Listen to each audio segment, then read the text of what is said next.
हैं, उनसे ऐसी शुभकामना हो ही नहीं सकती थी। ये श्रेय सचमुच में भगवान देवात्मा को जाता है, प्रकृति माता को जाता है, प्रकृति माता के विकास कर्म को जाता है, जिसने देव रूप में एक ऐसे अद्वितीय जीवन को, ऐसे अद्वितीय मनुष्य को जन्म दिया है, जिसकी सारी मानवता को सदा सदा के लिए आवश्यकता रहेगी। तो बहुत बहुत धन्यवाद है। बहुत बहुत सम्मान के योग प्यारे धर्म साथियों, देव शास्त्री से खंड के 35वें अध्याय का हम पाठ कर रहे थे। तो 35वां अध्याय है देवात्मा के देव प्रभावों के प्रति आकर्षण भाव की उन्नति के साधनों की विधि।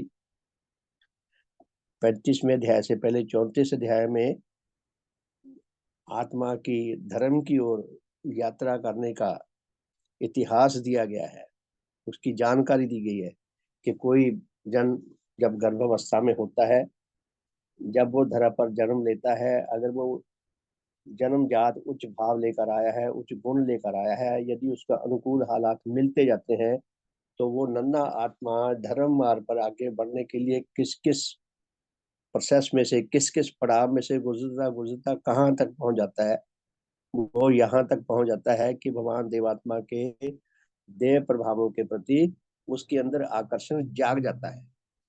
तो 35वें अध्याय में दिया है कि जब किसी के अंदर भगवान देवात्मा के देव प्रभावों के प्रति आकर्षण जागृत हो गया, प्रस्फुटित हो गया, अगर उसको आगे का रास्ता दिखाई नहीं देगा तो वो जो प्रस्फुटित हुआ है वो पौधा मर भी सकता है। हम देखते हैं ना, गमलों वगैरह में कोई छोटे पौधे लगाते हैं, पनीरी लगाते हैं, तो बहुत सारे पौधे तो फूटते ही नहीं, पैदा ही नहीं होते। कुछ बीज प्रस्फुटित हो जाते हैं और थोड़े थोड़े पत्ते, छोटी छोटी कोमल कोमल टहनियां सी भी निकाल लेते हैं, और फिर वो वहीं खड़े हो जाते हैं और धीरे धीरे 5 7 10 दिन में मर जाते हैं। कोई कोई होता है जो विकसित होता जाता है। तो पुण्य भगवान हमें वहीं से उठा रहे हैं, एक नन्ही सी पनीरी, एक छोटा सा बीज जो प्रस्फुटित ही हुआ है। उसके पास दो मार्ग हैं, या तो वो बच जाएगा, रक्षा पाएगा, विकास पाएगा, सुदृढ़ होगा और बहुत बड़ा पेड़ बन के अपने जीवन से सारी दुनिया के लिए सेवाकारी बनकर अपना जीवन उसके दूसरों के लिए वरदान प्रमाणित कर देगा, और या वो छोटे से ही मर जाएगा। तो इसमें बहुत ही महत्वपूर्ण है, ये शीर्षक ही बड़ा महत्वपूर्ण है, बड़ा, कि देवात्मा के देव प्रभावों के प्रति आकर्षण भाव की उन्नति कैसे हो सकती है, उसकी विधियां दी है इसमें। पौधा प्रस्फुटित तो हो गया, अंकुरित तो हो गया, अब उसके लिए या तो वो मर जाए या वो विकास करे। तो भगवान हमें ये मार्ग बता रहे हैं, विधियां बता रहे हैं कि आगे ये कैसे, ये इसे इसकी जीवन शक्ति जो प्रस्फुटित हुई है वो कैसे विकसित हो सकती है। तो कल हम पढ़ रहे थे ये प्रश्न कि किसी आत्मा में इतनी कठोरता कैसे उत्पन्न हो जाती है। कोई आत्मा अपने सर्वोच्च हित के प्रति इतना अंधा कैसे हो जाता है, कैसे अंधा रह सकता है। किसी आत्मा में इतनी कठोरता कैसे उत्पन्न हो जाती है कि जिसके उत्पन्न हो जाने से उसमें देवात्मा की ज्योति की कोई किरण भी प्रवेश नहीं कर सकती। देवात्मा के प्रति, अपने जीवन दाता के प्रति, कि उसके अंदर कोई आकर्षण धीरे धीरे मरने लग जाए, आगे ना बढ़ सके, उसकी आत्मा कठोर क्यों हो जाती है। तो भगवान ने ही उत्तर दिया था कि 4 परिस्थितियां बताई थी। कल 3 का हमने पाठ कर लिया था, आज फिर एक बार थोड़ा रिमाइंड हो जाएगा, फिर पाठ कर लेते हैं। तो उत्तर है कि ऐसी कठोरता की उत्पत्ति के बड़े बड़े कारण ये हैं, यानी कि 4 के अतिरिक्त और कारण भी हो सकते हैं छोटे छोटे, लेकिन बड़े कारण ये हैं कि किसी आत्मा के कठोर होने के। पहला, सुख विषय का नाना नीच अनुरागों का बढ़ते जाना। यदि किसी जन में सुख अनुरागों का, सुखों के आकर्षण का इतना अनुराग बढ़ जाए, इतना विस्तृत हो जाए कि उससे तिल भर भी इधर उधर होना उसे अच्छा ना लगे, उसकी जान टूटती उसे महसूस हो, तो उसकी आत्मा कठोर का अर्थ समझ लें, वो जिद्दी हो जाता है कि वो अपने इस मार्ग को छोड़ना नहीं चाहता, अपने भले के मार्ग को पकड़ना नहीं चाहता, जिद्दी हो जाता है, कठोर हो जाता है। दूसरा कारण नीच घृणा का बढ़ते जाना, विशेषकर जिस देवात्मा की देव ज्योति को पाकर ही किसी जन का आत्मा ज्योतिर्मान होकर किसी आत्मिक सत्य को साक्षात रूप से देखकर उसके विषय में साक्षात ज्ञान लाभ कर सकता है, उसी देवात्मा के प्रति किसी कारण से नीच घृणा का भड़कना व उत्पन्न होना। कि यदि किसी आत्मा में अपने जीवनदाता गुरु के प्रति नीच घृणा भड़क उठे तो वो भगवान की बातों को सुनना ही नहीं चाहता, उनसे जो अमृत मिल रहा है वो लेना ही नहीं चाहता। उसका आत्मा कठोर हो जाता है, जिद्दी हो जाता है, जी मैंने सुनना ही नहीं, मैंने इनकी बात माननी नहीं, सुननी नहीं। सत्य श्रीमान देवसिंह जी ने तो अपने भाव प्रकाश में लिखा है ना कि भगवान ने उनको एक लेख पढ़ने के लिए दिया, जो कुछ और धर्मसम्बंधियों को भी जिनको उन्होंने योग्य समझा, अधिकारी आत्मा समझा, वो लेख दिया। भगवान ने लेख लिखा था कि मेरे धर्मसम्बंधियों की हालत कैसी है, उनकी कठोरता का वर्णन किया था। तो सत्य श्रीमान देवसिंह जी ने वो लेख पढ़ा तो उनके अंदर भी आत्मा उथल पुथल होने लगी। कहते मैंने लेख उठा के वो प्रशक्ति में फेंक दिया दूर, कि मुझे कभी दिखाई ही ना दे। लेकिन कुछ समय के बाद जब भगवान देवात्मा के देह प्रभावों को पाकर भगवान देवात्मा के भगवान देवात्मा ने जब उनको बैठाकर उनका नोटिस लिया कुछ दिन के, ये और ज्यादा उखड़ गए। जब भगवान ने उनको समझाया ताड़ा भी होगा, डांटा फटकारा भी होगा, तब जब उनकी आंखें खुली, जब वो जोर जोर से चीखे मार मार के रोने लगे, कहते आश्रम में कई लोग इकट्ठे हो गए, उन्होंने अनुमान लगाया कि सत्य श्रीमान जी के किसी निकट के संबंधी की मृत्यु होगी, इसलिए ये रो रहे हैं। ये श्रीमान जी ने खुद लिखी है ये बातें ये। और जब से उन्होंने फिर उस लेख को दोबारा बार बार पढ़ना शुरू किया तो उनकी अंतर्दृष्टि खुलती गई। तो इसमें क्या कहा है कि जो जिस किसी आत्मा में देवात्मा के प्रति नीच घृणा भड़क उठे, वो भगवान की बात सुनना ही नहीं चाहता, इसलिए वो अपने आत्मिक भले से वंचित रहता है। तीसरी बात, नेचर के किसी जगत के किसी अस्तित्व के संबंध में किसी दुराचार का होते रहना, कि हमारे सामने दूसरों के प्रति भी अगर अन्याय हो रहा है, चाहे वो पशु जगत का जीव हो, चाहे वनस्पति जगत का जीव हो, चाहे भौतिक जगत का अस्तित्व हो, चाहे मनुष्य जगत का अस्तित्व हो, यदि किसी के प्रति कोई दुराचार करता है और हम मुर्दा बने रहते हैं, शांत रहते हैं, चुप रहते हैं, कुछ भी अपनी अपनी प्रतिक्रिया नहीं देते, कुछ भी विरोध नहीं करते, तो हमारी आत्मा धीरे धीरे मुर्दा होती जाती है, कठोर होती जाती है। कल हम सबने विचार किया था, कितनों के अच्छे अच्छे विचार आए थे सामने। भगवान देवात्मा के जीवन की कल दृष्टांत भी एक दिया था। सोलन में जब वो बैठे थे तो उन्होंने देखा कि कुछ गायों का झुंड शिमला की ओर जा रहा है। तो भगवान बड़े हैरान हुए कि पहाड़ों में तो इंसानों को रहने की जगह नहीं मिलती, इतनी गाय वहां कौन रखता होगा। उन्होंने अपने किसी सेवक को या कर्मचारी को कहा कि भी ये जो झुंड जा रहा है इसके साथ 4-5 लोग जो जा रहे हैं, उनसे पता करो भी ये क्या मामला है, गायें ऊपर जा रही हैं, किस हिसाब से जा रही हैं, क्या बात है। पता किया, भगवान को बताया गया महाराज ये जो ले जा रहे हैं बता रहे हैं कि इनको वहां पे मांस इनका बेचा जाएगा, काटा जाएगा, ये मारकर इनका मांस लोगों में बेचा जाएगा। भगवान को कितना आघात लगा, उनके देव हृदय में कितना आंदोलन पैदा हुआ होगा। हम लोगों के लिए ओ हो, बहुत बुरी बात है, बहुत बुरी बात है, बस उसके बाद भूल भाल जाते हैं क्या होगा क्या नहीं हो गया। लेकिन भगवान शांत नहीं रह सके, अपनी सीमा में रहते हुए, अपने अधिकार क्षेत्र में रहते हुए, भगवान को जितना अधिकार था उन गायों के ऊपर जुल्म होते हुए सुनकर देखकर वो दृश्य को भगवान ने शुभ कामना करनी शुरू कर दी। भगवान ये दावा नहीं करते कि मेरी शुभकामना से ही बच्ची आई है, ये नेचर की अपनी महान व्यवस्था है। नेचर की सहायकारी शक्तियां कहाँ से किस किस को घेर के लाती हैं, ये नेचर का अपना कार्य है। लेकिन भगवान ने अपनी भूमिका बहुत शुद्ध पवित्र ढंग से, बहुत सुंदर ढंग से अपनी भूमिका निभा दी। उन्होंने शुभ कामना की और 3-4 दिन के बाद वही गायों का झुंड वापस जा रहा है कालका की ओर। चांस की बात है, भगवान फिर बैठे थे, उन्हीं के सामने वो झुंड निकला। अगर वो झुंड पहले आगे पीछे निकल जाता, भगवान देवात्मा वहां ना होते, वो दृश्य ना देखते, शायद उनको पता ना चलता, हमें भी ना पता चलता। तो चांस की बात है, भगवान बैठे थे जहाँ पे वो आपने देखी होगी, जिन्होंने सोलन में देखा, वो चौकी सी बनी हुई है जो, तो वहीं बैठा करते थे वो। उधर धूप भी है और नीचे से सड़क भी दिखाई देती है। जब वो झुंड जा रहा तो भगवान बड़े हैरान हुए, फिर भी वो शांत नहीं रह सके। अपने किसी सेवक को कहा कि जाके पता करके आओ भी, हमें ये पता लगा था ये गाय वापस जा रही हैं, ये क्या काम, मामला क्या है। तो फिर उन्हें पता लगा, बताया गया कि महाराज कोई मैदानी इलाके से कोई राजा यहाँ घूमने फिरने आया था, सैर सपाटा करने शिमला में। उसने ये दृश्य देख लिया गायों का, उसने भी पता किया होगा। तो उसे पता लगा वो हिंदू राजा था, बड़ा दयालु था। उसने वो सारी गायें खरीद ली, इस भाव से खरीदी कि इन गायों को अननेचुरल मृत्यु ना मिले, इनको मार काट ना दिया जाए, इनको जीवित रखा जाए।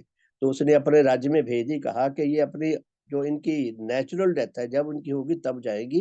इनकी प्राणों की रक्षा की उन्होंने, इस भाव से उसने गाय सारी खरीद ली और वापस उसके राज्य में जा रही है। भगवान देवात्मा को कितनी खुशी हुई होगी, हमें सुन के इतना अच्छा लग रहा है।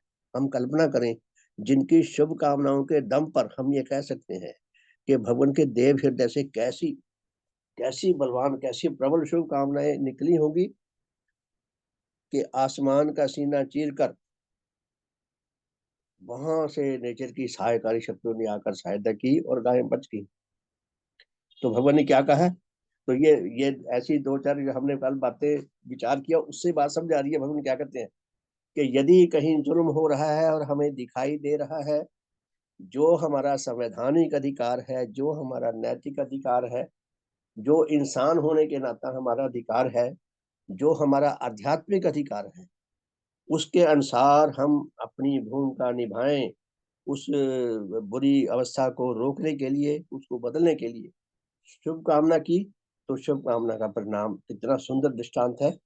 तो भगवान क्या फरमाते हैं कि नेचर के किसी जगत के किसी अस्तित्व के संबंध में किसी दुराचार के होते रहने से देखने वाला अगर चुप रहता है, कुछ नहीं करता, तो धीरे धीरे उसकी आत्मा मुर्दा आत्मा बनती जाती है, कठोर होती जाती है। कठोर का मतलब जिद्दी होती जाती है, वो उसके ऊपर उच्च प्रेरणाओं का प्रभाव नहीं होता। जैसे पत्थर पे अगर हम बीज बीजे तो वो बीज नहीं, वो रोपित नहीं होता धरती पे। तो चौथी बात, देवात्मा की देव ज्योति में जब किसी सत्य का साक्षात दर्शन हो, डायरेक्ट ज्ञान हो, साक्षात दर्शन हो, तब उसका निरादर करना। अगर कोई जन भगवान देवात्मा की देव ज्योति के उजाले में किसी किसी सत्य का साक्षात ज्ञान लाभ करते हैं, लेकिन अपनी किसी नीच चिंता, अपनी किसी नीच घृणा, अपनी किसी नीच आकांक्षा के वशीभूत होकर उसका बार बार अपमान करते हैं, निरादर करते हैं, अर्थात उस शुभ इच्छा का भगवान के साथ नहीं देते, अपनी मनमर्जी पे चलते हैं, तो उस अर्थात उस सत्य का ज्ञान होने से जिस किसी मिथ्या चिंता, मिथ्या विश्वास, मिथ्या वचन और किसी मिथ्या व कपटता मूलक अन्य क्रिया का त्याग करना, अपने आत्मिक हित के लिए आवश्यक हो उसका त्याग न करना, यानी भगवान की कोई अच्छी बात, कोई सत्य बात मिली, उसका किसी और की भी कभी अच्छी बात मिली, उसका उसको मानते नहीं, जीवन में उतारते नहीं, तो धीरे धीरे उनकी आत्मा भी कठोर होती जाती है। तो क्या कहते हैं भगवान, कहते जिस किसी सत्य के ग्रहण करने से और उसका साथ देने से उसकी कोई सुखदायक परंतु पतनकारी चिंता व कोई क्रिया दूर होती हो, उसे ग्रहण ना करना, यानी कि सत्य का साथ ना देना अपने आत्महित के लिए, दूसरों के भले के लिए, तो ऐसी आत्मा धीरे धीरे कठोर होती जाती है, उसका आत्मबल खोता जाता है। जब आत्मबल घट जाता है, इंसान को सत्य ज्ञान हो जाए ना, वो सत्य ज्ञान का साथ नहीं दे पाता। तो सत्य ज्ञान हुआ या ना हुआ एक बराबर है, अगर साथ ना दिया। और कहते हैं उसकी तुलना में, उसका साथ ना देना और उसकी तुलना में अपने आत्मा में मिथ्या और कपटता को बढ़िया स्थान देना। यदि हमें किसी अच्छी बात का पता चल गया, हम उसका साथ नहीं देते, तो इसका मतलब इसका अर्थ ये है कि हम बुरी बातों का साथ देते हैं। तो इस तरह करते करते उसकी आत्मा कठोर हो जाती है। तो भगवान ने ये जो 4 बातें लिखी हैं, ये 4 कारण बताए हैं कि किसी आत्मा में अपने हित के प्रति भी इतनी कठोर, इतनी जिद्दी, इतनी जद्दी क्यों हो जाती है कोई आत्मा। अर्थात हमें इन चारों कारणों से अपने आप को बचाना है, जहां तक हो सके औरों को भी प्रेरित करना है। फिर आगे क्या लिखते हैं भगवान, इन चारों में से प्रत्येक के द्वारा ही नेचर के, आत्मिक जगत के अटल नियमानुसार मनुष्य का आत्मा कठोर बनता है। और जब वह कठोर होते होते इतना कठोर हो जाता है कि फिर उसमें देवात्मा की देव ज्योति के प्रवेश करने के लिए कोई मार्ग शेष नहीं रहता, तब फिर किसी ऐसे कठोर आत्मा में देवात्मा की ज्योति, देव ज्योति की कुछ भी किरणें प्रवेश नहीं कर सकती। अर्थात भगवान देवात्मा के देव प्रभाव उस तक पहुंचने बंद हो जाते हैं। और इसलिए नहीं करती और वह अपने गठन प्राप्त आत्मा और अपने आत्मिक जीवन की हानि और हित के संबंध में किसी सत्य के देखने के योग नहीं रहता। अगर योग होता है तो धीरे धीरे उसकी योग्यता घटती जाती है और फिर वह पूर्णतः अंधा हो जाता है। प्यारे धर्म साथियों, आप देखें, घर में हम शीशा देखते हैं, लुकिंग ग्लास, हम उसका साफ करना बंद कर दें, धीरे धीरे धीरे धीरे उसमें मिट्टी, सूक्ष्म मिट्टी चढ़ती जाएगी। और धीरे धीरे धीरे धीरे 5-4 साल उसको साफ ना किया जाए, बिल्कुल ना छेड़ा जाए, तो उसमें से कुछ भी दिखाई देना बंद हो जाता है। जब उसके ऊपर रेत इतनी जम जाती है कि उसमें हमें कुछ भी अपना चेहरा नहीं दिखाई देता। किसी ने मिट्टी वहां पे थोपी नहीं जाके, किसी ने चिपकाई नहीं शीशे पे। लेकिन ये जो विनाश क्रम का सिलसिला चल रहा है, इसमें सूक्ष्म जगत का अपनी एक भूमिका है। तो घरों में देखिए, आप कमरा बंद करके रखें, 2 महीने बंद रखें, जब खोलेंगे तो उसमें जाले मिलेंगे, फफूंदियां मिलेंगी, हानिकार के कीड़े मकोड़े मिलेंगे, मिट्टी चढ़ी हुई मिलेगी कपड़ों पे, वस्तुओं पे। कहाँ से आ गई वो मिट्टी जब कमरा बंद था। तो विनाश कर्म अपनी भूमिका निभा रहा है, विकास कर्म अपनी। तो भगवान क्या फरमाते हैं कि विकास कर्म के हम साथी बने, विनाश कर्म से तभी बच सकते हैं। फिर प्रश्न है, यह तो बड़ी भयानक दशा है। किसी मनुष्य का अपने सार व मूल अस्तित्व अर्थात आत्मा और आत्मिक जीवन के संबंध में किसी सत्य के देखने के योग्य न होना व न रहना अत्यंत शोचनीय दृश्य है। प्रश्नकर्ता बड़ी हैरानी जताता है कि यह तो बहुत ही मनुष्य की भयानक दशा है। किसी मनुष्य का अपने सार अर्थात मूल हित को लेकर, अपने मूल हित के लिए, अपने आत्मिक जीवन के लिए उसके प्रति योग्य ना होना, या पहले योग्यता थी वो घटती जाए, तो यह उसकी बहुत ही अत्यंत शोचनीय दशा है, बहुत ही भयानक दशा है। तो प्यारे साथियों, सचमुच में हम सब हर पल करो या मरो की स्थिति में रहते हैं। मुझे वर्षों से ये महसूस हो रहा है, पिछले 20-25 वर्षों से, कि दुनिया में हमारे लिए सबसे कठिन, सबसे मुश्किल यदि कोई कार्य है तो सचमुच में धर्मवान बनना सबसे कठिन कार्य है। और किसी दूसरे को धर्मवान बनाना उससे भी लाखों गुना बढ़कर कठिन कार्य है।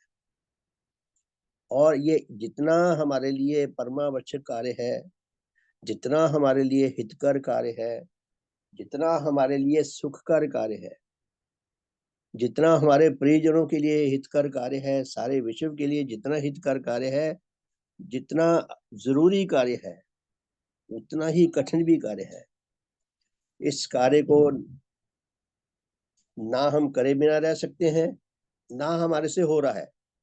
हमारी स्थिति बड़ी अजीब है, हम हर क्षण करो या मरो की स्थिति में है। लेकिन प्रकृति माता की हमारे ऊपर बड़ी कृपा है, भगवान देवात्मा की बड़ी कृपा है कि भगवान देवात्मा का वरद हस्त, उनकी अद्वितीय हस्ती हमारे सिरों पर विराजमान है। हमें उनकी छत्र छाया में आने का सौभाग्य मिल गया। करोड़ों अरबों लोगों को तो यह सौभाग्य नहीं मिला।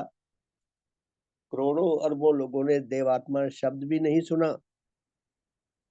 कम से कम हमें उनके श्री चरणों में आने का, जैसी हमारी टूटी फूटी योग्यता है, जैसी मेरी टूटी फूटी योग्यता है, उसके अनुसार भगवान की शिक्षा को जानने का, समझने का, सुनने का, दूसरों को समझाने का और आत्मसात करके जीवन लाभ करने का, आत्म विकास लाभ करने का सौभाग्य तो मिल रहा है और कुछ कुछ सफलता भी मिल रही है। बेशक उतनी नहीं मिली जितनी भगवान हमें देना चाहते हैं। श्रद्धेय श्रीमान ईश्वर सिंह जी एक शेर कहा करते थे, मुझे शेर याद आ रहा है। वो शेर था, खाक सारों से मत पूछ किधर बैठे हैं। खाकसार उर्दू का शब्द है जिसका मतलब होता है अति तुच्छ, अति दीन, कि मैं अति तुच्छ हूँ, अति दीन हूँ। खाकसारों से मत पूछ किधर बैठे हैं, गनीमत है तेरी महफिल में जिधर बैठे हैं। कि हे भगवान, मैं अति तुच्छ हूँ, आपकी तुलना में मैं बिल्कुल अति तुच्छ हूँ। आपका और मेरा कोई मेल नहीं, इसमें कोई शक नहीं। लेकिन ये भी कुछ कम नहीं है कि मुझे आपके श्री चरणों में आने का सौभाग्य मिल गया, चाहे मुझे जुतियों में बैठने का अवसर मिले, आपके देह प्रभावों को लाभ करने का मुझे अवसर तो मिल गया। ये भी हमारे लिए बहुत बहुत ही हमारे लिए सौभाग्य की बात है। हम अपने सौभाग्य को महसूस कर सके, इसकी कदर करना सीख सकें, इसके महत्व का, इसका सम्मान करना सीख सकें, इसको हम सशक्त बनाने, सुदृढ़ बनाने के योग्य बन सकें और निरंतर भगवान के श्री चरणों के साथ जुड़ सकें। तो बहुत बहुत धन्यवाद। आगे देखते हैं। फिर आगे प्रश्न है। अच्छा, प्रश्न तो हमने पढ़ लिया। अगला प्रश्न है, नया प्रश्न है, देखिए। बाहर की प्रतिकूल दशा क्या होती है? अभी हमने जो प्रश्न पढ़ा था उससे पिछला प्रश्न है जो कल पढ़ा था कि आंतरिक अनुकूल दशा क्या होती है, जो कल पढ़ा था हमने। हमारे अंदर की आंतरिक अनुकूल दशा क्या होती है, प्रतिकूल दशा क्या होती है? अनुकूल दशा तो वो है कि हमें जन्मजात ऐसे सौभाग्य मिला, ऐसे भाव मिले और भगवान के श्री चरणों में आने का हमें सौभाग्य मिला, तो हम कुछ ना कुछ हमारे ज्ञान मिलने लगा, हम उन्नत होने लगे। प्रतिकूल दशा ये है कि अगर ये चार नियम जो आत्मा को कठोर करते हैं ये हमारे अंदर पैदा ना हो, इनसे हमें बचना है, ये प्रतिकूल दशा है। अब नया प्रश्न है ये कि आंतरिक अनुकूल प्रतिकूल दशा क्या है। पहला प्रश्न था कि बाहर की अनुकूल दशा क्या है, नहीं सॉरी, पहले प्रश्न था कि आंतरिक अनुकूल दशा क्या है, अब ये दूसरा है बाहर की प्रतिकूल दशा क्या है, कि हमारे बाहर के विरोधी कौन है। तो उसके बारे में हम कहते हैं कि बाहर की प्रतिकूल दशा के बड़े बड़े कारण ये हैं। तो भगवान ने बाहर की प्रतिकूल दशा के कारण दिए जो हमें धर्म मार्ग में आगे बढ़ने से रोकते हैं, रुकावटें बनते हैं। तो पहली बात है, जल के द्वारा शरीर को जितना शुद्ध व परिष्कृत करना आवश्यक है उसे उतना परिष्कार न करना और उसे अपवित्र व मैला रखना। कि जिस तरह हमारे शरीर को साफ सुथरा रखने के लिए जल की आवश्यकता है, नहाने की, धोने की और कपड़े साफ सुथरे पहनने की, यदि हम उसको सही ढंग से अपने शरीर को साफ सुथरा नहीं करते, सही नहाते धोते नहीं, साफ सुथरे कपड़े नहीं पहनते, तो हमारी बाहर की दशा जो है ये हमारी विरोधी है। यानी कि अगर शरीर मैला होगा, कपड़े मैले होंगे, तो वो हमें शारीरिक रूप में रोगी करेंगे, निढाल करेंगे, हमें साधनों से भी रोकेंगे। तो क्या है, जल के द्वारा शरीर को जितना शुद्ध व परिष्कृत करना आवश्यक है उसे उतना परिष्कृत न करना तथा उसे अपवित्र व मैला रखना। अगर कोई अपने शरीर को, अपने कपड़ों को मैले रखता है तो वो उसकी बाहर की प्रतिकूल दशा है, वो धर्म मार्ग में भी आगे बढ़ने से उसके बाद रुकावट आती है। दूसरी बात, शरीर में जो वस्त्र धारण किए हों उनका शुद्ध व परिष्कृत न होना। अच्छा, मैंने पहली बात दूसरी में पहले ही बोल दी कि शरीर में जो वस्त्र है वो भी साफ सुथरे हो। भगवान को देखे वेल ड्रेस्ड मिलेंगे। भगवान इस कुर्सी पे बैठे हैं, आप ध्यान से देखें, संगठित रचनाओं में एक छवि है भगवान की कि कुर्सी पे बैठे हैं वो। हम लोग कुर्सी पे बैठते हैं या सोफे बैठते हैं, यूं पीछे गिर जाते हैं, जैसी वो आटे की बोरी होती है ना, सीधी नहीं खड़ी रहती, धड़ाम से इधर उधर गिर जाएगी। हम यूं गिरे रहते हैं पीछे को, पीठ हमारी पीछे को उसमें घुसरी होती है सोफे के पीछे। तो भगवान क्या कहते हैं कि शरीर में जो वस्त्र धारण किया उनको शुद्ध पवित्र रखना, जो हमारा बॉडी का बॉडी पोस्चर जो है, जो हमारी बॉडी की बनावट है जिस टाइप की, हम यूं पीछे गिरने के लिए नहीं बैठे हुए ये होते। कई लोग तो अब पीछे सोफे पे वो पीछे उसकी वो पीठ नहीं लगवाते, ताकि पीछे कहाँ गिरेगा, नीचे गिर गया फिर जाके। आजकल वो क्या बोलते हैं, शट्टी बोलते हैं, क्या बोलते हैं, वो उनके पीछे पीठ नहीं होती, वो इसलिए होता है वो सीधे बैठे रहे। तो अपने शरीर को साफ सुथरा रखना, पवित्र रखना और बॉडी पोस्चर को सही रखना। तीसरी बात है, साधन के लिए जो स्थान हो उसको शुद्ध पवित्र रखना, परिष्कृत, उसका शुद्ध ना होना या परिष्कृत ना होना, विशेषकर उसका उसके अपने व किसी और व औरों के अपवित्र प्रभावों को धारण करते करते बहुत अपवित्र बन जाना। कि अपना जो साधन स्थान है वो साफ सुथरा हो, पवित्र हो, उसका अंदर का वातावरण उच्च हो। ऐसे गंदे मंदे घटिया लोग, गाली गलौज करने वाले लोग, मांसाहारी लोग, शराबी लोग, बीड़ी सिगरेट पीने वाले लोग, गंदे भावों वाले लोग ऐसे ना हो जो उसके वातावरण को बिगाड़े। ये बाहर का वातावरण है जो हमें धर्म साधनों में आगे नाम नहीं बढ़ने देता, रुकावट डालता है। और चौथी बात, उसके मन की स्थिरता को भंग करने वाली किसी विघ्नकारी बात का होना।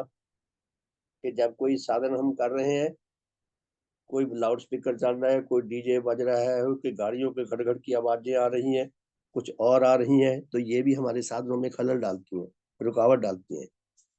तो प्रश्न क्या है कि बाहर की प्रतिकूल दशा क्या होती है। बेशक आज दुनिया में जितनी आबादी बढ़ गई, जैसा जीवन हो गया, और जितना हो हल्ला, भीड़ बढ़ रही है, गाड़ियां बढ़ रही हैं, शोर शराबा बढ़ रहा है, इन चीजों से बचना काफी कठिन होता जा रहा है। फिर भी जहां तक किसी के लिए संभव हो, तो ये प्रतिकूल दशा जितनी भी है, ये चार बातें कही हैं, उनसे बचने के लिए प्रयासरत रहना चाहिए कि उनसे बच के साधन किया जाए। ऐसे ऐसी अपने पूजा स्थल बनाए जाएं जहां पे उनकी कोई डिस्टर्बेंस ना हो।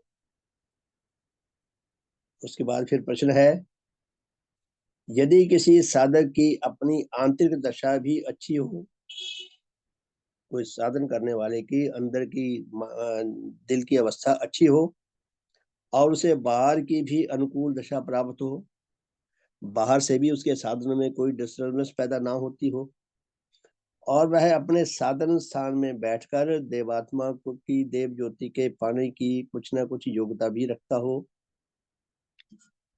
इतना योग हो के अपने साधन में बैठकर भगवान की ज्योति को भी पा सकता हो, और वह आत्मा और देवात्मा के विषय में साक्षात ज्ञान की प्राप्ति का अभिलाषी भी हो, वो गहरी इच्छा रखता हो, योग्यता रखता हो कि अपने और भगवान के संबंध में सत्य ज्ञान लाभ कर सकता हो, इच्छा का रखता हो, और उसे देवात्मा से देव ज्योति के लिए बार बार प्रार्थना करने से इतनी ज्योति भी मिलती हो कि जिसमें उसे आत्मा अथवा देवात्मा के संबंध में साक्षात रूप से कोई सत्य दिखाई देता हो, तो वह इस सत्य के दर्शन के अनंतर फिर और क्या करे। आप देखिए प्रश्न बहुत शानदार है, बहुत ही सुंदर है कि यदि कोई व्यक्ति, सौभाग्यशाली व्यक्ति, अंदर से भी वो अनुकूल दशा रखता हो सच्चा साधन करने की, और बाहर से भी उसे अनुकूल दशा मिलती हो साधन में सहयोग देने की, सब कुछ उसके फेवर में हो, तो फिर आगे क्या करे वो। उत्तर, वह उसके अनंतर उस सत्य को बार बार देखने व उपलब्ध करने का यत्न करे, बार बार गहन अध्ययन करे, बार बार विचार करे कि कोई उससे कोई बात अनछुई ना रह जाए। वो समझ कर अच्छी तरह जब समझ आ जाए फिर आगे चले। जैसे कल हम फंस गए थे ना, कल इस प्रश्न में, तो जब हमारा विचार शुरू हुआ, थोड़ा बहुत हम सबने अपना अपना अनुभव से जब हमने एडिशन की, तो धीरे धीरे हमें काफी हमें ये पॉइंट क्लियर हो गया कि नेचर के किसी जगत के किसी अस्तित्व के संबंध में किसी दुराचार का होते रहना, कि अगर हमारे सामने कोई दुराचार हो रहा है और हम प्रतिरोध नहीं करते, तो हमारी आत्मा की योग्यता वो घटती जाती है। तो यही बात यहाँ है कि यदि किसी सौभाग्यवान जन की आंतरिक दशा भी अनुकूल हो और बाह्य दशा भी अनुकूल हो, फिर वो क्या करे आगे बढ़ने के लिए, इससे या वहीं रुक जाए, बस वही काफी है।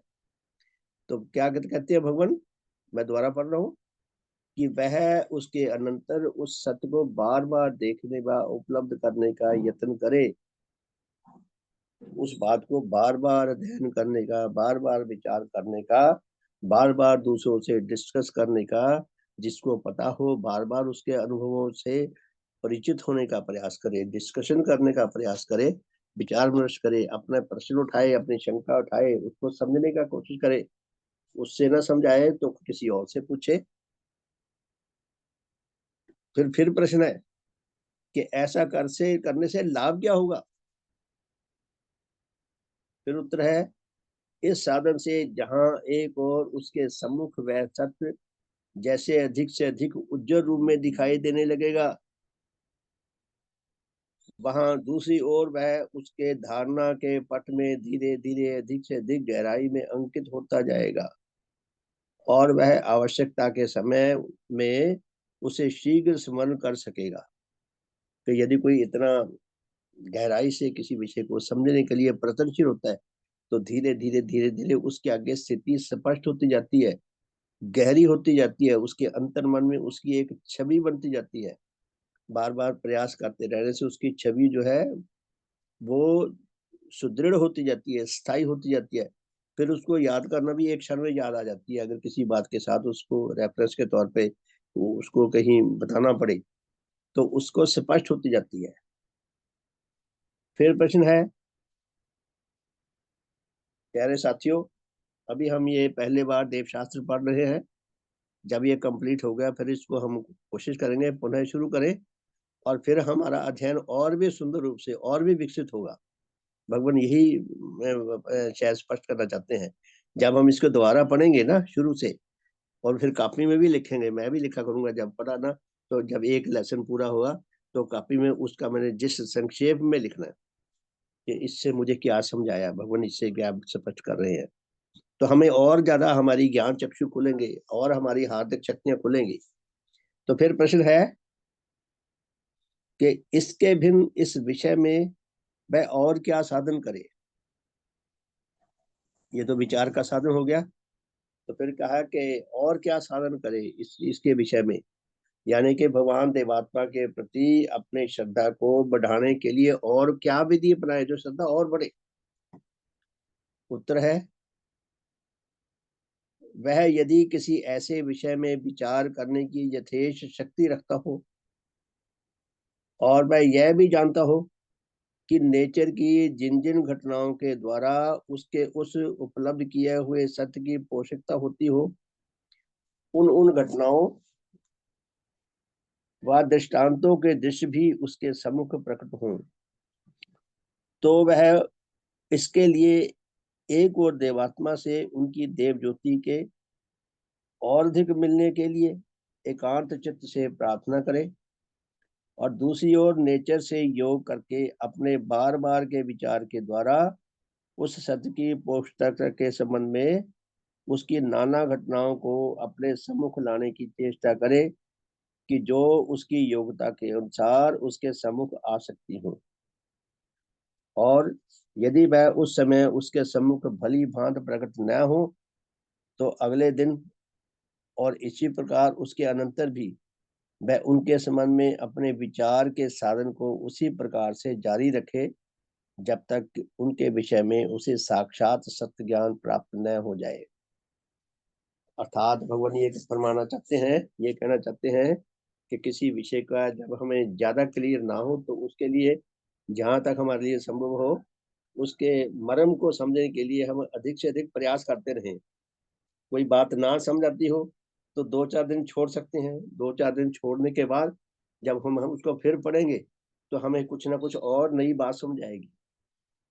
मैं कई सालों से मेरा ये अभ्यास रहा है कि एक पुस्तक पढ़नी शुरू कर दी, उसको पढ़ के फिर 7-6 महीने के लिए छोड़ दिया, फिर और पुस्तकें हैं।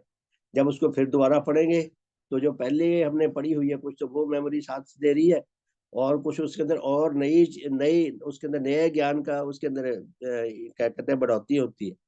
तो हमें फिर और अधिक स्पष्ट होती है। मैं फिर पढ़ता हूँ इस उत्तर को। बड़े सरल शब्दों में भगवान ने अपने निजी अनुभव बता रहे हैं हमें। क्या फरमाते हैं भगवान?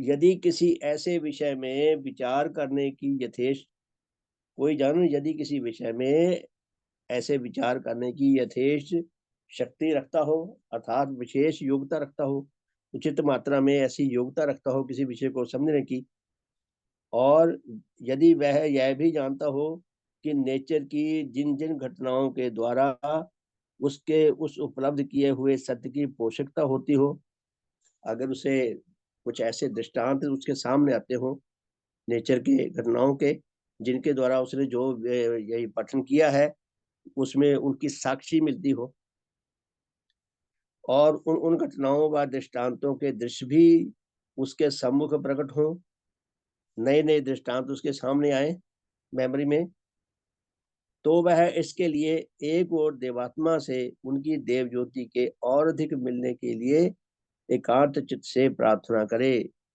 तो ऐसी अवस्था में ऐसा साधक भगवान देवात्मा से और ज्योति मिलने के लिए प्रार्थना करे, भगवान से प्रार्थना करे कि मुझे आपकी और ज्योति मिले।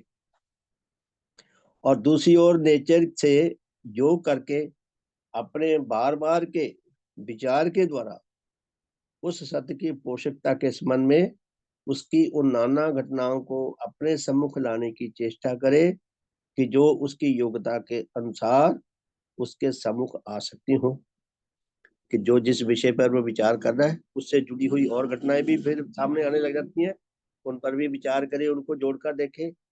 और यदि वह उस समय उसके सम्मुख भली भांत प्रकट न हो, यदि फिर भी उसका आगे का मार्ग नहीं खुलता, तो अगले दिन के लिए उस विषय को छोड़ दे, फिर अगले दिन देखे। और इसी प्रकार उसके अनंतर भी वह उनके संबंध में अपने विचार के साधन को उसी प्रकार से जारी रखे जब तक उनके विषय में उसे साक्षात सत्याम प्राप्त न हो जाए। यहाँ मैं एक अपनी ओर से भी चीज ऐड करना चाहता हूँ। मेरी ओर से क्या, भगवान की कृपा से जो मुझे थोड़ा सा जैसे कहते हैं मुझे लग रहा है कि जब हम ऐसा बार बार प्रयास करते हैं तो नेचर की सहायकारी शक्तियां या उच्च जीवनधारी सूक्ष्म शरीरधारी आत्माएं हमारे ऊपर आवेश करके हमें उस कुछ ज्योति देती है, कुछ समझ देती है। हमें देखने में ऐसा लगता है कि मैंने अपनी बुद्धि से इसका उत्तर निकाला है, जबकि वास्तव में उनकी उनकी सहायता होती है। भगवान ने ऐसा लिखा भी है कि धर्म मार्ग में मेरे लोकवासियों ने मुझे बहुत सहायता दी है। तो कहने का अर्थ क्या है कि जब हम बार बार प्रयास करते हैं तो बाहर का जो नेचर का जो अनुकूल वातावरण है, बाहर से सहायकारी शक्तियां भी अपना अपना बल लगाकर, अपनी क्षमता लगाकर हमें उस मार्ग में सहायक बनती हैं। आगे प्रश्न है, इसके भिन्न वह किसी ऐसे ज्ञान की उन्नति के लिए क्या क्या करे, और क्या करे ताकि उसके ज्ञान में उन्नति हो। इस विषय में उसे जिन और विचारशील जनों के लेख मिल सकते हो उन्हें भी इसी भाव को लेकर पाठ करें। प्यारे साथियों, ये तो धर्म जगत की बात है, दुनिया में भी देखें। यदि हमें किसी विषय में आगे बढ़ना हमें नहीं आता, हमें दूसरों से गाइडेंस लेनी चाहिए। दूसरों के जो जीवन का अनुभव है वो हमारे बड़े काम आ सकता है। धर्म जगत में हमारे धर्म संबंधियों का अनुभव हमारे बहुत काम आ सकता है। तो भगवान इसी ओर संकेत कर रहे हैं कि इस विषय में उसे जिन और विचारशील जनों के लेख मिल सकते हो उन्हें भी इसी भाव को लेकर पाठ करे। इससे भी उसे उन सत्यों की प्राप्ति में सहायता मिलती है। फिर उन्हें बार बार अपने चित्त में बिठाने का यत्न करें, अथवा उन्हें अपने किसी नोटबुक व साधन पुस्तिका में लिखने की चेष्टा करें। वही बात आ गई ना होमवर्क की। जैसे हमने आज ये विचार किया, यदि होमवर्क करेंगे तो अगर 100 शब्द बोले हैं, अगर आपको 5 शब्द भी ध्यान रहे, आपने 5 लिख लिए, धीरे धीरे आपकी योग्यता बढ़ेगी शब्दों को पकड़ने की और उनको लिखने की, फिर अपनी भाषा में उस बात को व्यक्त करने की। मैं जो प्रार्थना किया करता हूँ कि होमवर्क करें हम, यह होमवर्क है। सुनिए क्या कहते हैं भगवान, कि फिर उन्हें बार बार अपने चित्त में बैठाने का यत्न करें। दूसरों के से एक साथ जो बातचीत की, जो हमने अनुभव से लाभ उठाने का प्रयास किया, अथवा उन्हें अपनी किसी नोटबुक व साधारण पुस्तक में लिखने की चेष्टा करें। ऐसे साधनों से वह सत्य उसके भीतर भली भांत अंकित हो जाएंगे। धीरे धीरे उस सत्य जो है ना, धीरे धीरे उसके समझ आने लगते हैं, और वह आवश्यकता के समय उनका भली भांत अपने मुख व लेख के द्वारा उसका दूसरों के सामने वर्णन कर सकता है। प्यारे धर्म साथियों, कोई अपने अनुभव शेयर करना चाहेगा? शुभ हो आपका, जो भी हमने आज पढ़ा है। शुभ हो, कोई अपने अनुभव शेयर करना चाहे? शुभ हो श्रीमान जी। शुभ हो जी। हाँ, बहुत ही सुंदर था। बहुत सीखने को मिल रहा है हमें भी कि हमारी जो स्थितियां हैं अनुकूल बनती हैं तो हम कैसे आगे बढ़ सकते हैं, कैसे भगवान से हम जुड़ाव महसूस कर सकते हैं। अब हम कर पाए, उस पे चल पाए, ये है मेन तो, उस पे चलना। हाँ, टीम भावना से भी हमें बहुत लाभ होता है जब टीम हमारी जुड़ के काम करती है। हाँ जी। और जी जी। इसमें आगे और अपनी आत्मा को, सबसे पहले तो हमें अपनी आत्मा को ही उच्च बनाना है कि रोजमर्रा में, कि कहीं ना कहीं ऐसी बातों में हम नीचे जाते रहते हैं, और फिर उसके अलावा निस्वार्थ भाव से कुछ कार्य कर पाए, कुछ काम आ पाए। ये बहुत गहरी प्रार्थना है सबके लिए, अपने लिए। शुभ हो। जी जी, शुभ हो शुभ हो। मैं आपको एक छोटा सा दृष्टांत देता हूँ। मैंने बहुत सालों से ये लिखा था, भगवान का वो गीत है ना, गजल टाइप। यहाँ देवराज आएगा मुझको यकीन है, देवत्व ही फतेह पाएगा मुझको यकीन है। मेरा दिल करता था मैं ये गाया करूं, पर फिर मुझे ऐसा लगता, मुझे झिझक होती थी, ये तो क्लेम भगवान का है, मैं कैसे गा सकता हूँ? मुझे ये क्या अधिकार है ये गाने का? ये भगवान का अधिकार है, भगवान गा सकते हैं, उनका देव जीवन इतना ऊंचा है, मेरा तो नहीं है, मैं गाऊंगा तो ये झूठ है। और मैं गाना भी चाहता हूँ।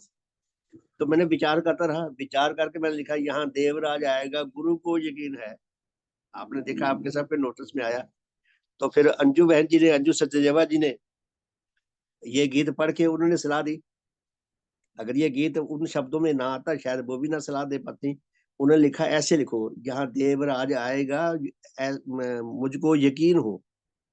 उन्होंने कहा यकीन हो, क्योंकि हमारे भगवान क्लेम कर रहे हैं। यदि हम हमें भगवान के प्रति हम कृतज्ञ हैं, श्रद्धावान है, और आकर्षण रखते हैं उनके प्रति, हम वो अटल विश्वास रखते हैं, या थोड़ा सा भी विश्वास रखते हैं, तो हमें ये भी विश्वास होना चाहिए कि भगवान ये जो क्लेम कर रहे हैं ऐसा हो। हमारी भी ऐसी, हमारे भी अंदर ऐसा विश्वास जागे जो भगवान ने जागा है, जिन्होंने ये गीत लिखा है। यहाँ देवराज आएगा मुझको यकीन हो, देवत्व ही फतेह पाएगा मुझको यकीन हो। और फिर अंजू शर्मा जी ने और सुंदर रूप में बना दिया, उन्होंने तो 4 पद और लिख दिए। वो इतनी ब्यूटी बन गई, मैंने डाल दिया, आप देखे, हम वो गाया करेंगे। 8 पद का गीत हो गया। और मैं आने वाले दिनों में उसको मैं व्हाट्सएप फेसबुक पे भी डालूंगा, उसके लेख बनाऊंगा, लगभग 9 लेख बनेंगे। पहला लेख तो मैं लिखता हूँ किसी भी भजन गीत के ऊपर, उसकी भूमिका के रूप में, कि उसका एक परिचित परिचय, वो सब मिला वो भूमिका बने। और फिर उसके बाद फिर एक एक पद की व्याख्या। आरपी जी, आप कुछ कहना चाहते हैं? शुभ हो। हाँ जी, नहीं, बहुत ही ये वाला गीत मेरे को खुद को दिल छूने वाला है। और हाँ, एक दिल ना को छूने बना दिया ना, देखो ये आपस में हमारा सहयोग हुआ ना। अगर हम अकेले रहे, मैं कहूंगा लो जी, मैं तो नहीं करता पहले भी। अरे हमें दूसरों को सहायता देना चाहिए, लेनी भी चाहिए सहायता। हाँ, और मैंने सुबह भी इसलिए एक बार ये गीत सुबह के साधन में भी मैंने कहा था कि गाने के लिए। अभी हुआ था मेरा मंडे को। जी और जी जी। ऐसे एक, जैसे वो होता है ना कि वो देश के लिए वीर तुम बढ़े चलो, एक जोश भरने वाला भी है ये हाँ कि बिल्कुल, जरूर हाँ आएगा ये तो चीज देवराज। है। हाँ जी हाँ जी हाँ। हाँ, और वो भी है कि वो प्रार्थना है जो चारों दिक पर किरण हो, कि वो मतलब हमारे बिल्कुल दिलों से निकले तो हम पे असर करेगी वो। हम्म। हाँ जी हाँ जी हाँ जी। हाँ दोनों ही जी। बहुत अच्छे चूज करे आपने, बहुत ही सुंदर है। बहुत नहीं, अंजू शर्मा जी ने और भी सुंदर बना दिया। सुंदर तो वो था ही, लेकिन वो हमारी, हम वो मनुष्यों की टीम, दृष्टि से भी सुंदर हो गया। हाँ, टीम वर्क हो जाता है ना, हमारे, तो अपनी योग्यता के हिसाब से सबने अपना इसमें वो दिया, जितनी है उनकी सबकी योग्यता ना ज्यादा अच्छी है, तो वैसे भी वो मीडियम है तो उससे और भी उनको पता चलता होगा। तो शुभ जी हो जी। उनका भी, आपका भी, जो आप इतने, आपके भी माइंड में तो कहीं ऊपर से प्रेरणा ही आती है हाँ, कहीं से प्रेरणा आई जी। मेरा दिल करता था गाऊं, लेकिन मुझे झिझक होती थी कि मेरा ये अधिकार नहीं है ये क्लेम करने का, यहाँ देवराज आएगा, मुझको यकीन है। हाँ, ये नहीं तो नहीं, ये जोश तो भरता भगवान है, का ऐसे लगता विश्वास है है। हमें। हाँ, हमें भी लगता है कि आएगा, जल्दी आ जाए, ऐसा लगता है कि बहुत जल्दी आ जाएगा। ये तो नहीं कह सकते, लेकिन अरे, अब हाँ, देखिए। क्यों नहीं। देखे कुछ नहीं है, अभी हम देखे कुछ ही सालों में इतना चेंजेस आए हैं। तो भगवान का देवराज, हमें वो ये यकीन तो पूरा रखना ही पड़ेगा। तो जी जी जल्दी जी। से मतलब ये नहीं है कि 1-2 साल में, लेकिन देखे क्या होता है, नेचर का नियम है। शुभ आप हो। ये देखिए, आप ये देखिए। अब पहले अर्पित जी से, अर्पित जी आप कुछ कहना चाहते हैं? अर्पित जी से सुन लें। हाँ नहीं, अर्पित जी नहीं, श्रीमान जी, मैं कुछ अच्छा, हाँ कहना जी, चाह रहा था। हाँ जी सदैव जी, की जय। बोलिए। नहीं, सिंगल पहले जी आप बोलिए, बात शुभ पूरी कर लें, अगर कुछ आपका वो डिस्कशन चल हो रहा है गई तो। है तो ये बातें चलती रहेगी, आप बोलिए। शुभ अच्छा। हो सिंगल जी। हाँ जी, शुभ हो जी। तो अभी अभी जैसे रेणु वधवा जी कह रही थी कि मुझे बहुत ज्यादा यकीन है, तो उसके लिए मैं ये कहूंगा कि हम जैसे कहते हैं ना, जैसी दृष्टि वैसी सृष्टि। तो जैसा जिसका दिल होता है, जिसका दिल अच्छा है उसको लगेगा कि बहुत जल्दी आ जाएगा।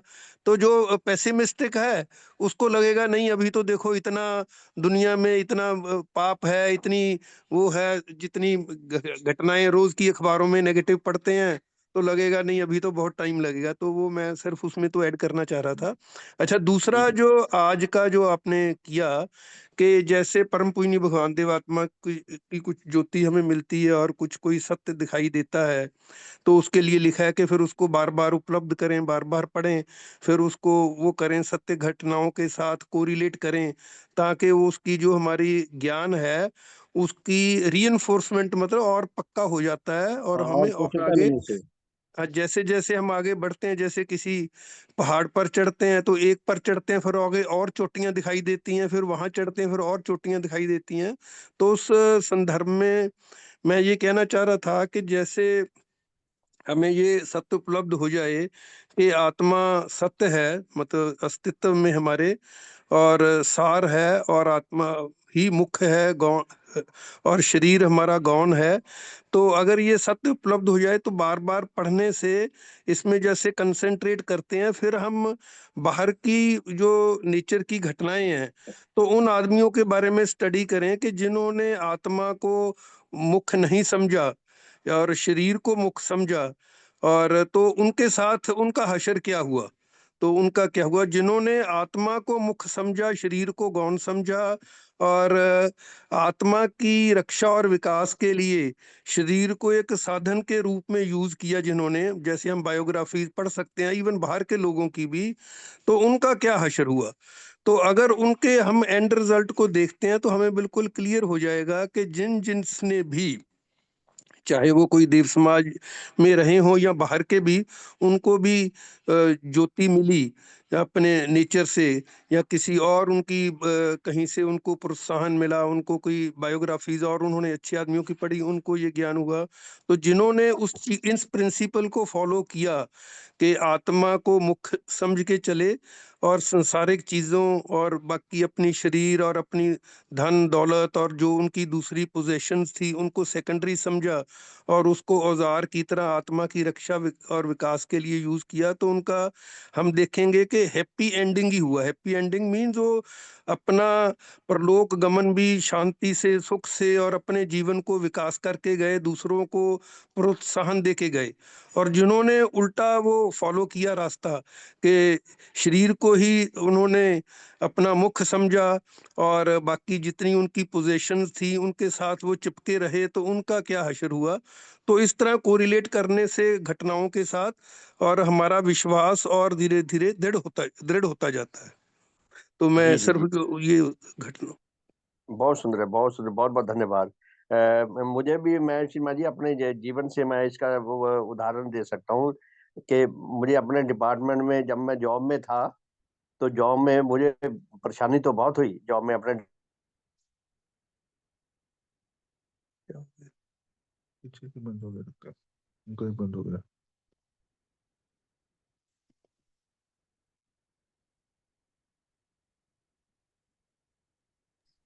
आवाज जो नहीं आ रही हमारा सुन। शुभो, हाँ जी, जो जी जो जो हमारा जीवन मार्ग आगे हमारा रास्ता खुलता है, वो अगर सही दिशा में है तो डेफिनेटली हमें सहायता मिलती है और मुझे डिफीट नहीं मिली। हैरानी की बात यह है। रेणु जी, आप कुछ कहना चाहते हैं? आपका माइक ऑन था, जी रेणु जी जी। नहीं, बस हाँ, नहीं नहीं, वो मेरे को आवाज नहीं आती जी। अच्छा जी, ठीक है जी, बहुत बहुत धन्यवाद सबका। समय हो गया, 5:25 हो गए, तो बहुत बहुत धन्यवाद। हमारी चर्चा भी अच्छी रही और पाठ भी बहुत अच्छा रहा। तो सबका शुभ हो। भगवान को जितना धन्यवाद दें उतना कम है। तो जय ध्वनि करके आज के इस साधन को विराम देते हैं। रात को मिलेंगे 8:40 से 9:30 बजे तक। भगवान भगवान देवात्मा, देवात्मा की जय। भगवान देवात्मा की जय, भगवान देवात्मा की जय, भगवान देवात्मा की जय। सबका शुभ हो, सबका हित हो। सुदेश जी, शुभ हो आपका। बहन जी, जय, शुभ हो, सबका शुभ हो। मैंने तो अभी खोला था मोबाइल, अभी आए थे बाहर से अच्छा तो। जी, अच्छा। हाँ जी, तो आज साधन रखा हुआ था श्रीमान जी ने, थोड़ा सा ही था पर वो जी, तैयारी कमाल की थी, तो बहुत आनंद आया। ये भी भगवान की कृपा ही थी। तो ठीक, शुभ बहुत हो अच्छी बात आपका। है जी, कुछ बात है जी, बहुत बहुत धन्यवाद। शुभ हो। धन्यवाद आपका सुदेश बहुत। दीदी अब गोपाल में। आप हाँ वापस जी, कब आ रही हैं? हम 25 को चलेंगे, यहाँ से 26 को पहुंचेंगे तो 25 का साधन 12-1 बजे। आपका, 25 का साधन आप करवा लेंगी? हाँ जी, यहीं से करवा लेंगे। हाँ, मैं वही जाना था। ठीक है, धन्यवाद। हाँ जी, ठीक है यहीं जी, से करवा लेंगे। ठीक है जी। बहुत बहुत धन्यवाद। तो ठीक है जी, और ठीक है जी, सुदेश शुभ बहन संध्या। जी, आप हाँ अपनी वहां की आंखों देखी घटनाएं शेयर कर सकते हैं। हाँ, जी जी जी जी, हाँ जी, बिल्कुल। हाँ जी, ठीक है, नोट करती हूँ।